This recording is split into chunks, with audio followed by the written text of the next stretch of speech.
안녕하세요. 성경연구 방법론 특강 네 번째 시간입니다.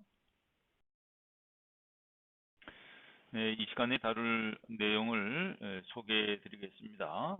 3. 효과적인 성경 통독법. 4. 성경 대조의 방법과 유의. 5. 셀 리더를 위한 이야기식 설교법입니다. 네, 시중에 효과적인 성경 통독을 위해서 성경 순서를 재구성한 책들을 5권 정도 본 적이 있습니다. 그런데 내용을 살펴보니까 그렇게 재구성한 이유가 무엇인지 밝힌 책은 5권 중에서 번역서 1권밖에 없었습니다. 그나마 기독교 역사에서 중요한 문제였던 정경화 과정에 대해서는 전혀 언급이 없는 것에 의아스러웠습니다. 초대교회 어느 교부는 성경 전체를 읽기 위해서 3대륙을 다녔다고 합니다. 정경화라고 하는 것은 여기저기 분산되어 있던 성경의 진위를 판별해서 권위를 부여하고 외부의 도전을 막고자 했던 성경 분류 및 간소화 작업이라고 말씀드릴 수 있습니다. 구약의 경우 설명에서 보시는 것처럼 500년에 걸쳐서 확정된 것이라고 하는 것을 보실 수 있으실 것입니다. 타낙이라고 해서 토라, 네비임, 케투빔의 첫 글자를 따가지고 구약 성경은 구성이 되어 있다고 하는 것입니다. 그래서 율법서, 예언서, 성문서로 그렇게 분류가 됩니다. 율법서는 포로에서 귀환한 BC 5세기경에 이제 확정이 되는 것이죠. 이 당시에 이 일에 관여한 분이 바로 학사 에스라가 된다고 할 수 있습니다. 그 다음에 네비임은 예언서인데 BC 219년에서 199년 바로 이 과정에 중요한 역할을 하신 분이 바로 라피 시몬이라고 하는 사람입니다.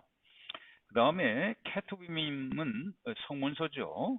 성문서, 욥기, 시편, 잠언, 전도서, 아가서, 전도서 이렇게 AD 90년 얌리아 회의에서 전체가 이제 확정되게 된 것입니다. 유대교의 70인역에서는 그 외경을 포함하고 있는데요. 기독교에서 이것마저 사용을 하자 아예 히브리어 마소라 텍스트를 2세기에 걸쳐서 완성해서 확정하게 되었습니다. 이후 가톨릭에서는 1546년에 이것을 반영한 라틴어역인 불가타를 만들게 되죠. 그리고 사용하게 되죠.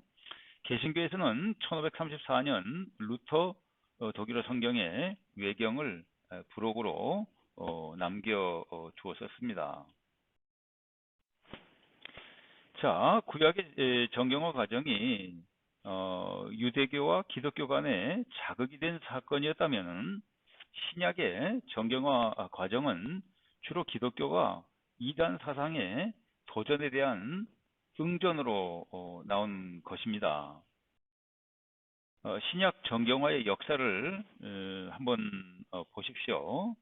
90년에서 170년까지는 초기 성경의 자료들을 수집하고 성경책을 수집하고 분산되었던 성경책을 수집하고 신약 성서 책들을 사용한 그런 시기가 되겠습니다. 정경의 출현 시기는 그런 것은 이제 전부 정리하기 시작한 때가 180년에서 220년까지이고 그 정경을 확정한 시기가 220년에서 400년까지가 되겠습니다. 이것을 위해서 세 번의 큰 회의가 열리는데요. 363년에 라우디게이아 회의, 393년에 히포 회의, 397년에 되겠습니다. 그러니까 정리를 하면은 수집하는데 80년, 그리고 가 사용 기간만 40년, 확정 과정이 180년이고 공예에만 34년에 걸쳐서 3번을 통과시켜서 총 307년이 걸린 교회의 대사건이었습니다. 정경의 기준은 아마 신학교를 다니신 분들은 뭐 익히 아실 텐데요. 다시 한번 복습한다고 생각하시고 봐주시기 바랍니다. 첫째는 사도성이 되겠습니다.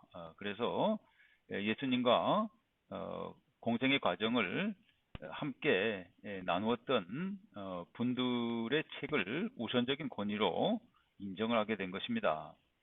두 번째는 기독교의 본질적인 진리를 담고 있는 것을 바로 정통성이라고 이야기하는데, 정통성이 두 번째 기준이 되겠습니다. 세 번째는 공교회성입니다. 어떤 특정 지역에서만 익혀졌다든지 또 특정한 사람들이나 계급에 해당하는 사람들만 읽었다든지 이것은 해당이 되지 않고 보편적으로 널리 모든 그리스도인들에게 널리 읽혀질수록 더 권위 있는 성경책으로 인정을 하게 되었다는 뜻입니다. 그 다음에 영성 혹은 영감성입니다. 이것은 그 말씀에 들어있는 그 진리가 은혜스러운 내용들, 또 성령의 인도함에 보다 더 공감할 수 있는 그런 내용들이 바로 정경의 기준이 되겠습니다. 종교개혁자들의 정경화 과정, 정경화라고 하는 것은 바를 정제를 쓰는 것이고요. 정경화 과정의 고심과 결론 역시 우리가 좀 참고해 볼 필요가 있습니다. 마틴 루터는 정경 안에 정경 논쟁을 불러일으켰어요. 그래서 야고보서 같은 것은 좀 비중을 낮추어 두게 된 것입니다. 뭐 우리가 아시다시피 사도 바울은 믿음 구원을 중심으로 사역을 하셨던 분이신데, 또 예수님의 동생인 야고보는 또 행위 중심의 행위 구원의 성향이 짙은 그런 말씀을 담고 있기 때문에 야고보서를 좀 뒤편으로 편집을 한 것이 마틴 루터 성경의 특징이었습니다. 그러다 보니까 성서를 재배열하게 된 것이죠. 이것을 반영한 것이 1521년 틴데일 영어 성경이 있다고 하는 것입니다.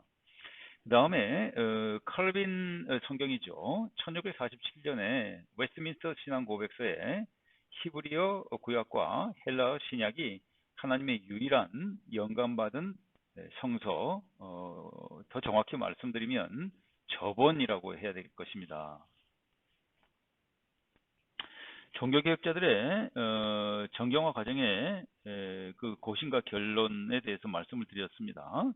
저는 정경화 과정을 존중하면서도 다음과 같이 7단계로 성경을 읽는 것이 효과적인 방법이라고 제안을 드립니다.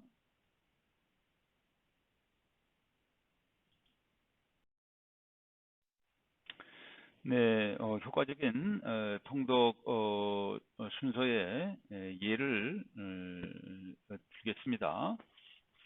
예라고 했지만 저의 어떤 개인적인 구상에서 비롯됐기 때문에 이렇게 말씀을 드린 것이고, 실제적으로 다른 교회에서 제가 이것을 이 설문조사를 통해서 좀 그 효과가 90% 이상 좋았던 것을 말씀드릴 수 있습니다.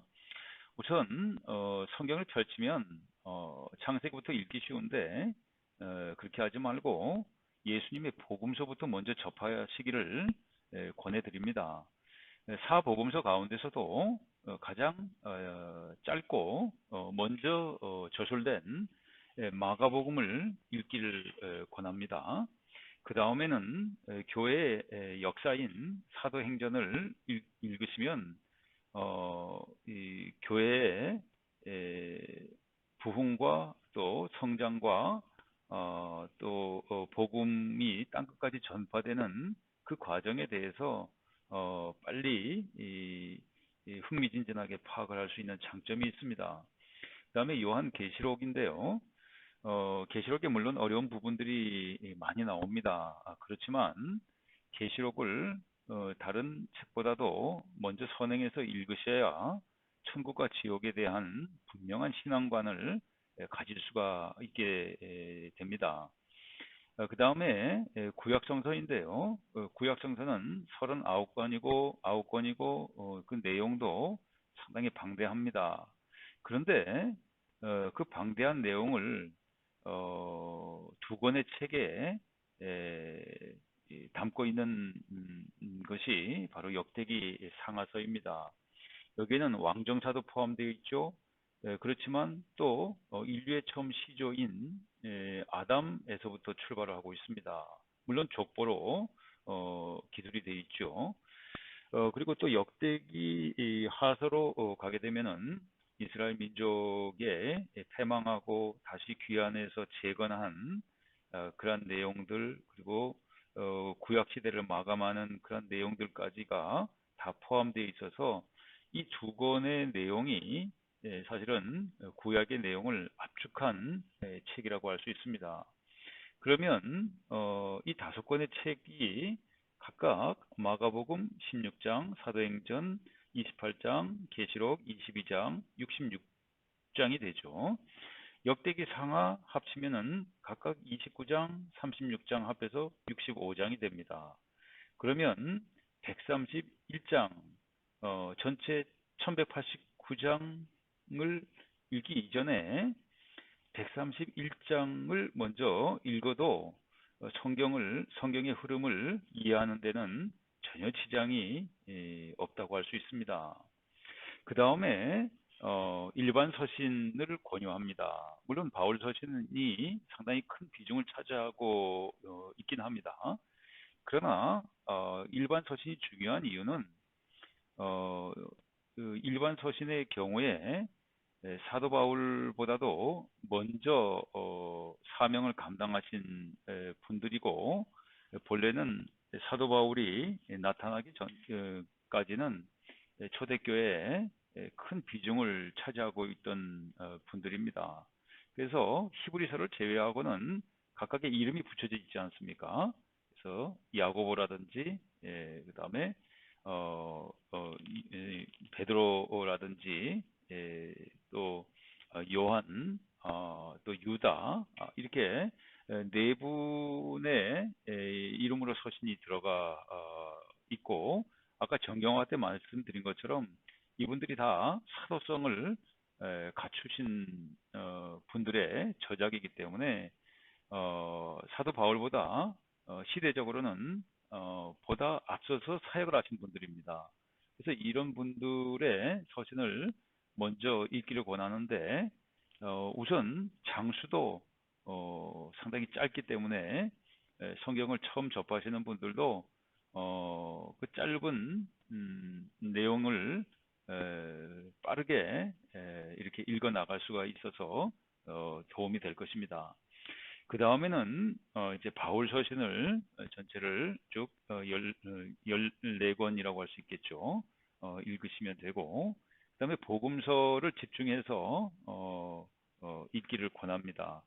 왜냐하면 복음서는 예수님이 사역하신 것을 여러 제자들이 여러 관점에서 이렇게 본 내용들이 거기 나와 있기 때문에 이것을 좀 집중해서 읽으시면 서로 비교가 되면서 또 부족한 부분이 보완이 되는 중요한 역할을 합니다. 그래서 마가복음, 누가복음, 요한복음 순서로 읽으시면 복음에 대해서 확고한 이해가 잡히게 됩니다. 그 다음에 이 구약성서는요, 이 토라, 네비임, 케투빔 순으로 읽기를 권합니다. 이것은 제가 정한 분류가 아니고요. 실제로 마스터 텍스트에 보면은 이스라엘 사람들이 바로 이 순서대로 성경을 보고 있기 때문에 그렇습니다. 토라는 율법이니까 모세오경이죠. 그래서 이제 창세기, 출애굽기, 레위기, 민수기, 신명기까지 읽으시면 되고, 그 다음에 네비임은 하나의 그 속에 네비임은 예언자라는 뜻입니다만은 예언자들이라는 뜻입니다만은 그 예언서라고 하더라도 예언자 일반적으로 우리가 알고 있는 그 예언자뿐만 아니라 여호수아도 예언자로 인정을 한다는 겁니다. 또 사사기에 나오는 사사들 다 여기에 예언자 쪽으로 분류를 시키고 있다고 하는 겁니다.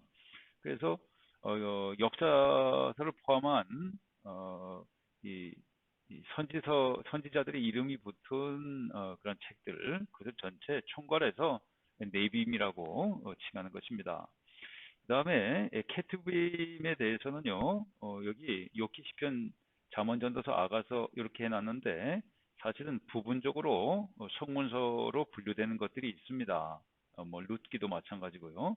그러나 그것은 좀 지역적인 걸로 보아서 그냥 네비임에 우리는 좀 포함시키면 좋겠고, 케투빔은 성문서로서 공식적인 자리에서 읽히는 책들입니다. 우리 마치 예배 시간에 교동문을 읽듯이요. 바로 공예배 때 이스라엘 사람들도 낭독하는, 교독하는 그런 내용으로 되어 있습니다. 그래서 이 부분은 욥기, 시편, 잠언, 전도서, 아가서 이렇게 해서 5권을 케트브임으로 읽으시면 좋겠다고 하는 것입니다. 다른 내용은 본 강의를 하면서 좀 더 보완을 하도록 그렇게 하겠습니다. 실강을 통해서. 어려운 근본적인 이유는 번역서임을 앞서 말씀드린 바가 있습니다. 따라서 번역서를 대조하면서 보는 것이 큰 유익이 되는데요. 저는 사실 오리겐의 헥사플라를 모른 채로 성경 번역본들을 대조하면서 연구했는데 박사 논문을 쓰는 과정에서 교회사적으로도 400여 년 동안 존속한 보편적인 성경 연구 방법이라는 것을 알게 되었습니다. 구체적으로 내용을 좀 읽어보겠습니다. 성경 대조 연구의 교회사적인 근거인데요. 230년에서 40년경에서부터 600년경까지 존속을 했습니다. 그 선구자가 누구냐? 바로 오리겐이라고 하는 분이죠. 기독교의 정통성을 수호하셨던 분이십니다. 오리겐의 헥사플라죠. 6개의 본문을 대조해서 성경을 분석해 놓은 그런 내용들입니다. 우선은 히브리어 본문, 또 그리스 음역, 아킬라역, 신마쿠스역, 70인역, 데오도시안역의 데오도시안의 개정역 이 6권을 비교하면서 다른 부분에 의구표를 이렇게 사용하면서 비교 분석해 놓은 것이 바로 오리겐의 헥사플라입니다. 대한성서공회 총무를 지내신 민영진 박사님의 견해도 성경 번역본 대조에 유익을 피력하고 있습니다. 민영진 박사님의 성경 바로 읽기 머릿말에 이런 내용이 들어있어요. 우리말 번역 성경을 읽을 때 문맥을 고려하면서 읽거나 뜻이 잘 전달되지 않는 곳에서는 다른 번역판을 비교하여 읽으면 해결될 수 있는 것들도 많다. 어느 한 번역판 성경만 읽는 데서 올 수 있는 오해, 역사적, 지리적, 문학적 배경을 몰라서 뜻을 놓치는 데에서 일어날 수 있는 오해 등 이런 내용이 나와 있습니다.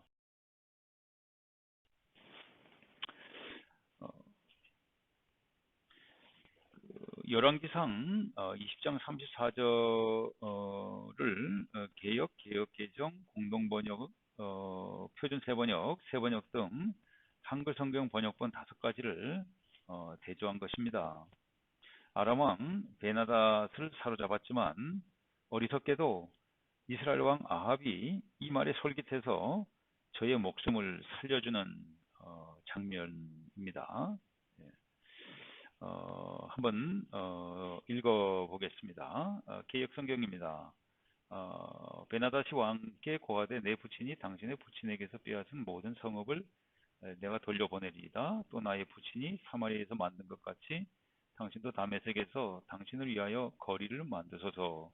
아합이 가로되 내가 이 약조로 당신을 놓으리라 하고 이에 더불어 약조하고 저를 놓았다고 되어 있습니다. 개정판에서는 그 주요 부분이 무엇이 다른가? 고아대가 아래대로, 아버지께서가, 그러니까 부친이 아버지께서 이렇게 바뀐 것을 볼 수 있죠. 또, 또, 그, 거리를 만들어서까지는 같고요. 가로대를 이르대로 바꾼 것, 그다음에 약조를 조약으로 바꾼 것, 그게 이제 좀 차이가 있고, 저를 놓았다를 그를 놓았더라 이렇게 한 것이 차이가 되겠습니다. 이번에는 개역 개정판 성경을 좀 다른 성경하고 좀 비교를 해보겠습니다. 우선 그 베다다시 왕께라 그랬는데 공개는 공동번역 개정에서는 이것을 좀 구체적으로 이름을 넣어서 아방에게 이렇게 예, 좀 보충을 한 것이죠. 아래대를 고아대로 개역에서는 되어 있었던 것을 바꿨고요. 또 개역에서 부친이라고 된 것을 아버지라고 좀 쉬운 말로 한 것이죠. 돌려보낸다고 하는 것을 돌려드리겠습니다. 또 만든 것 가치를 무역시장이라고 번역을 했어요. 이 새 번역에서는 이것을 상업 중심지 광장이라고 또 번역한 것을 보게 됩니다. 또 다메섹은 공동 번역에서는 그 현지 발음이 되겠죠. 다마스커스라고 이렇게 한 것이 특징입니다. 그래서 그 공동 번역을 보시면 그 장점이 뭐냐면 현재의 지명의 이름대로 된 것이 대부분이어서 성경 지리적인 면에서 상당히 도움을 받는 것이 사실입니다. 그 다음에 거리를 만든다는 것에 대해서 공동 번역에서는 무역시장이라고 되어 있죠. 예, 그렇게 하고 무엇을 보충했냐면은 이런 조건으로 이 몸을 놓아주시면 고맙겠습니다. 이렇게 번역을 해 놓았습니다. 조약에 대해서는 개역에서 약조라고 되어 있는 것을 조약으로 좀 쉽게 번역을 한 것을 보게 됩니다. 또 저를 그를 바꾼 것은 개역 개정판 성경하고 똑같네요. 또 놓았더라 좀 고어체인데 바로 그것을 놓아 주었다 이렇게 번역을 한 것을 볼 수 있습니다. 대조하면서 여러 가지 표현을 살펴볼 수 있지만 좀 정리를 해서 말씀을 드리면 개역 혹은 개역 개정 성경에는 거리로 되어 있는 것을 공동 번역에서는 무역 시장이라고 번역한 것이 명확하게 차이가 나는 것을 볼 수 있습니다. 보통 일반적으로 거리하는 것보다는 당연히 그 기능을 말한 무역시장이라고 하는 것이 좀 더 이야기가 명확하다는 뜻입니다.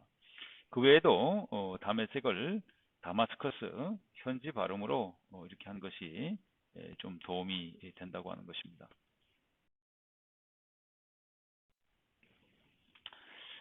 이 단어는요, 평신도로 주일학교 및 교회학교, 중고등부, 청년부 교사로 헌신하는 분들을 위해서 설교 방법으로 안내를 하면 좋을 것 같습니다. 개인적인 생각 위주로 하지 않고 성서적인 설교를 할 수 있도록 다음에 추천하는 표준적인 해설 성경을 갖추도록 권합니다. 독일 성서공회의 슈트가르트 해설 성경이죠. 다 번역이 되어 있습니다. 미국 성서공회의 굿뉴스 스터디 바이블, The Running Bible Contemporary English 버전도 있어요. 그런데 빨갛게 표시해 놓은 것은 이 두 가지 성경은 우리가 지금 같이 연구하고 있는 대한성서공회 연구 성경에 이 해설이 다 포함되어 있기 때문에 굳이 책을 사시지 않으셔도 수강하시는 분들은 그 어플을 그대로 이용을 하시면 되겠습니다. 이야기식 설교 조직법이죠. 그 전달을 원활하게 하기 위해서는 동서양 모두의 가장 보편적인 방법이 바로 문학적 격식을 갖추는 일입니다. 그 이야기를 재밌게 할수록 사람들은 잘 듣기 마련입니다. 그런데 언제부터 이런 기본틀이 생기게 되었느냐? 서양에서는 아리스토텔레스의 시학에 이런 기본 플롯이죠. 틀이 나와 있습니다. 그래서 시작과 중간과 끝이 이렇게 발단, 전개, 위기, 절정, 결말 이런 순으로 보통 소설을 구성하게 되죠. 그다음에 동양에서도요, 이 한시 작법이 바로 그와 비슷한 형태로 쓰여지게 됩니다. 기승전결이라고 할 수 있습니다. 이상 넷째 시간을 마치겠습니다. 도움이 되셨기를 바라고 구독, 좋아요 눌러주시면 더 충실한 내용이 되는데 힘이 되겠습니다. 궁금하신 점 있으시면 댓글 남겨주시고요. 감사합니다.